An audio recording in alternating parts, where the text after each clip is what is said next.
Hello again, YouTube. I'm going to do a little bit different of a video today. I wanted to just share with you my Crohn's journey. I have what is called Crohn's disease. I was diagnosed with it when I was 17. I am now 33. In layman's terms, or the best way to explain it, or at least the way that it was explained to me whenever I was diagnosed. Crohn's disease is basically where your body identifies your digestive tract like a foreign agent, so it attacks it. And as a result of that, it can lead to a lot of abdominal pain, vomiting, diarrhea, weight loss, anemia, vitamin D deficiency, which I am, among numerous other problems. I encourage you to go research it if you would like to find out a little bit more. But my journey started, like I said, when I was 17. All my life I've been relatively skinny, but otherwise pretty healthy. But when I was 17, I noticed that I was losing a lot of weight and very fatigued all the time and very pale, and I wasn't myself. And I remember working at Hardee's and having a lot of people that were like, Nora, you're so pale and you're so thin, and maybe you should go and get tested for anemia. And I was like, you know what? That might not be a bad idea. I had also ended up collapsing in Spanish class at school, so going and getting tested for anemia with my family physician actually sounded like a very, very good idea to do. So I did. I made an appointment with my physician, and I explained to him my symptoms and what was going on, and he had weighed me. And I had went down in a matter of a month from 110 to 85 pounds. And that's when my general physician actually looked at me and said, I'm not touching you. I'm not touching you.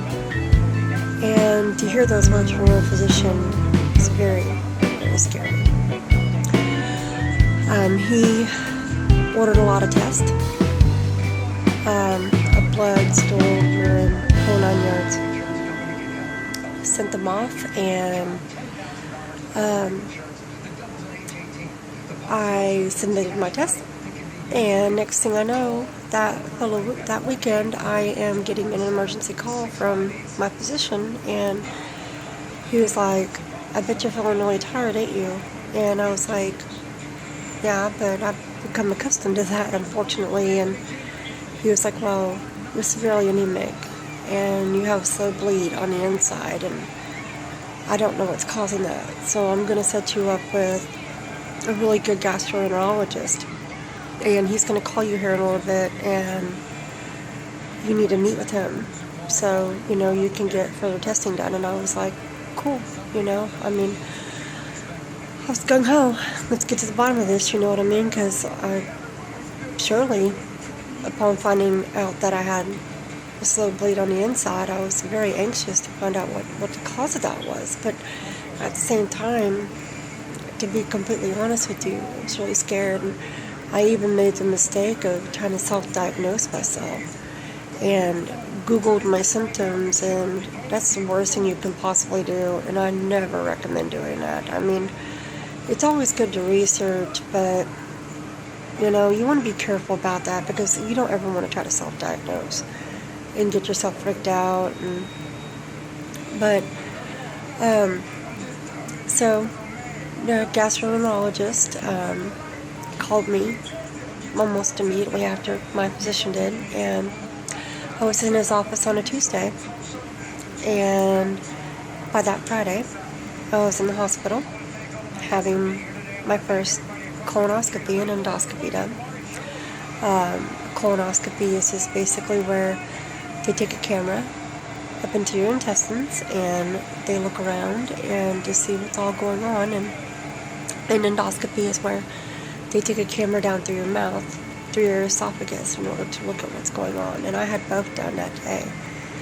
And I can remember waking up and I noticed I had another, like, IV hooked to me, only the IV was red looking, the line coming from it. And I followed the line up. I remember looking up at it like this, and I'm like, oh, wow, this is blood. And I was like, oh my gosh, I freaked out a little bit. But then I also remember looking up at the blood bag and being like, I'm made positive.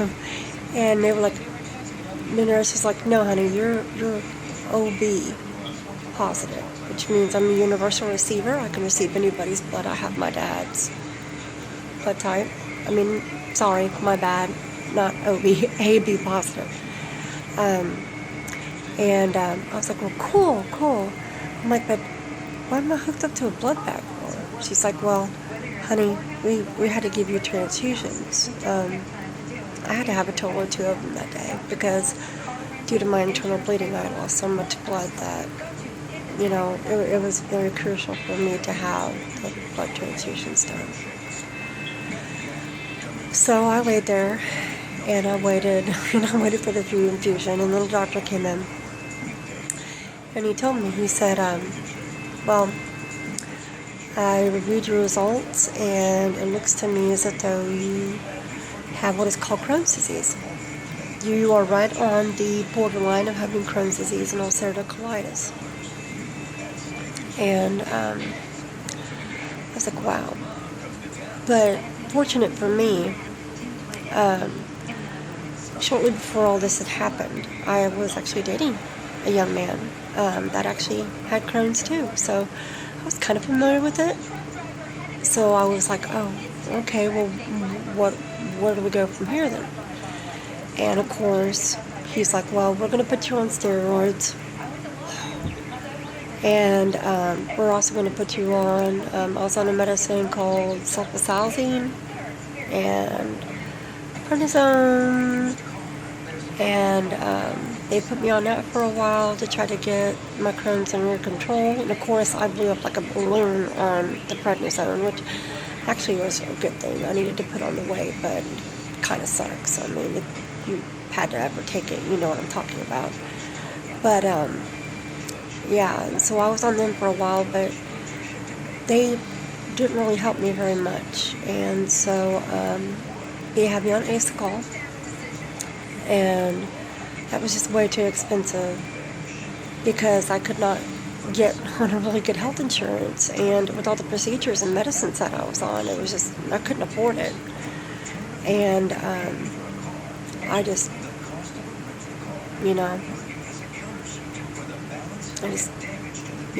was a sucky situation. But so they put me on Imurin, and which is an anti-rejection drug.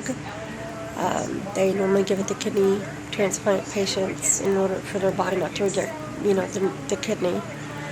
And the Imurin wasn't really doing it for me. So luckily, a few years ago, I was put on Remicade, and I started Remicade, I want to say, a little over 2 years ago. Yeah. And it's been a lifesaver to me. I am grateful that I've been put on it because it is really significant. It's helped me keep on weight and without having to be on the prednisone, and it's given me a little bit sense of normalcy. And I'm really grateful for that. For those of you who may be wondering, no, I have not had any surgeries yet due to my Crohn's, thank God. But that don't mean that, I won't be looking at that futuristically, but as of present, no, I don't. I do try to restrict my diet. I try not to drink a lot of dairy or eat a lot of dairy products or you're harder to digest foods and whatnot. And I think personally the worst part about having Crohn's disease is not the change in diet. It's not the meds. It's a very socially alienating and embarrassing disease to have. I mean, because you're constantly, I can't tell you how many times I've had friends and family that have been like, hey, let's go chill, let's go hang out, I haven't seen you in a while, and I can't stay out, I can't stay out of the bathroom long enough in order to be able to even go out, so, very alienating. It sucks at times, but I've met a lot of great people on the way that it's made it a lot easier, and luckily my families and friends have been very supportive of that, It can also be a very socially embarrassing disease too, because I remember one time I was out with my friends and we were going to be going to go see a movie, and yeah, some events had occurred and I had to go over to get a new pair of pants and everything, and so it could be very, very embarrassing, but over the years I've been able to control it better with the help of medication and whatnot, and I'm grateful that I've had very supportive friends and family and whatnot along the way. I don't know what the future holds with my Crohn's. If you would like for me to start vlogging my Remicade infusions when I go to get them, I'd be more than happy to do that for you all. Let me know. Or if you have any other questions that I haven't talked about for me, comment them below. I'm more than willing to answer anything. I'm pretty much an open book, depending on what you're asking. But yeah, that's pretty much in a nutshell my journey with Crohn's disease. I thank you for taking the time to listen to my short, summary of my journey. And be blessed. And I wish you guys health, happiness, and love. And have a great day. Peace.